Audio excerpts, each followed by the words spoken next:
চাকরিতে বা কর্মক্ষেত্রে অগ্রগতি লাভে সহায়ক 10 গুণ। কর্মক্ষেত্রে অগ্রগতি লাভের প্রত্যাশা সবাই করে। প্রত্যাশা করে সহকর্মীদের ভেতর নিজের সম্মান, পদমর্যাদা ও প্রভাব বৃদ্ধি পাক। ইসলামের দৃষ্টিতে এই প্রত্যাশা দোষের নয়।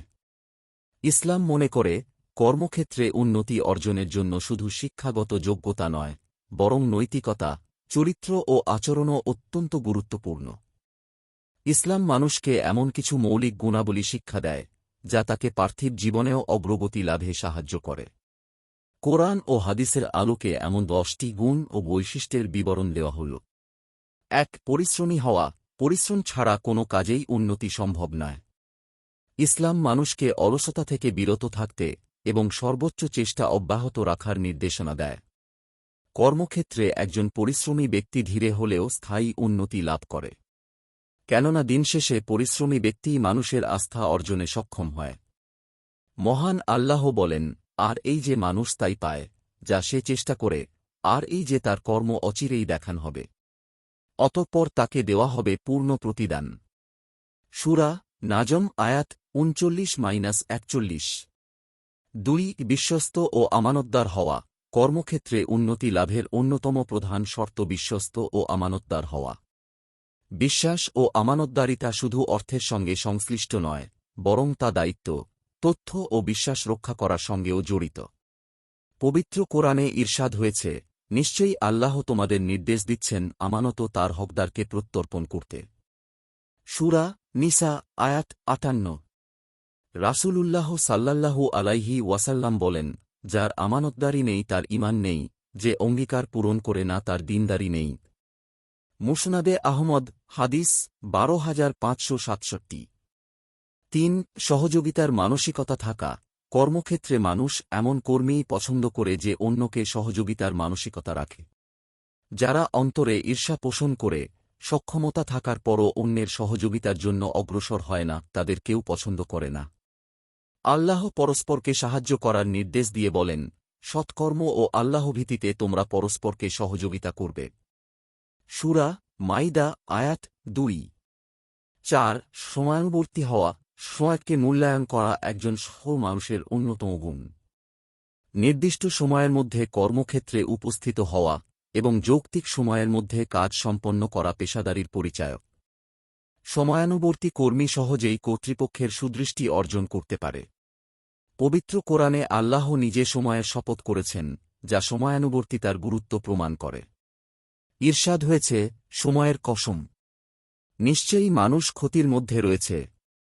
সূরা আসর আয়াত 1-2। 5. দায়িত্বশীল হওয়া।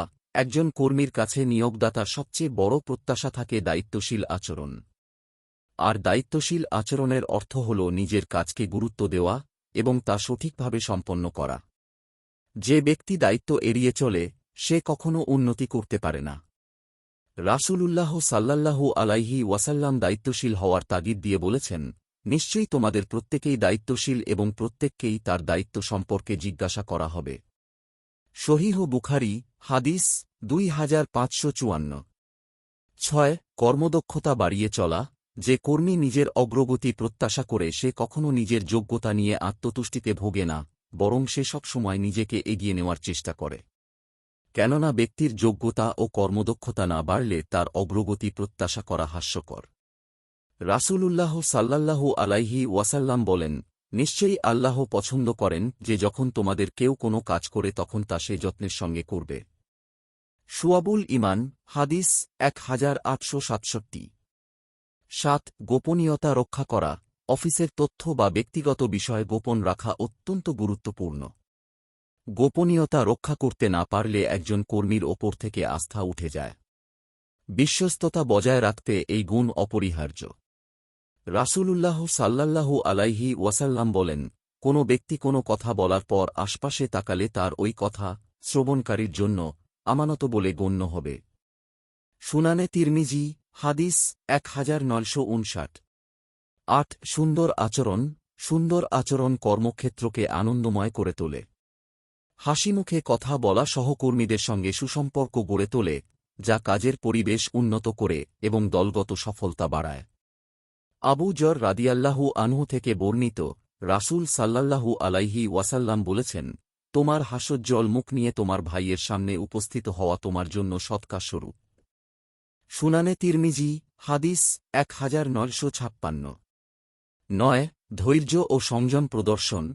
কর্মক্ষেত্রে নানা সমস্যা ও চাপ আসতেই পারে, এমন সময় ধৈর্য ও সংযম অত্যন্ত জরুরি। ধৈর্য না থাকলে মানুষ ভেঙে পড়ে, আর সংযম না থাকলে সে অযাচিত কাজ করে বসে। ধৈর্যশীল ব্যক্তি প্রতিকূল অবস্থায়ও স্থির থাকে এবং সঠিক সিদ্ধান্ত নিতে পারে, যা তাকে সফলতার দিকে নিয়ে যায়। মহান আল্লাহ বলেন, নিশ্চয়ই আল্লাহ ধৈর্যশীলদের সঙ্গে আছেন।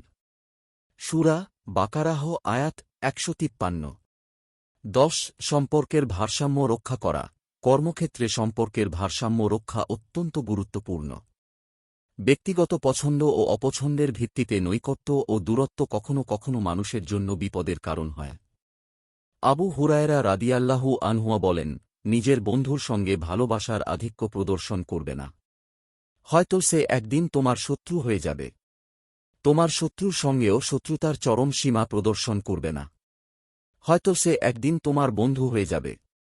সুনানে তিরমিজি, হাদিস 1997।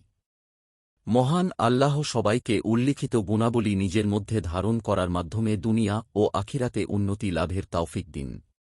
আমিন। নিয়মিত ইসলামিক এবং স্বাস্থ্য বিষয়ক ভিডিও পেতে লাইক, কমেন্ট, ফলো এবং চ্যানেলটি সাবস্ক্রাইব করে পাশে থাকবেন। মহান আল্লাহ আপনাকে উত্তম যা দান করুক।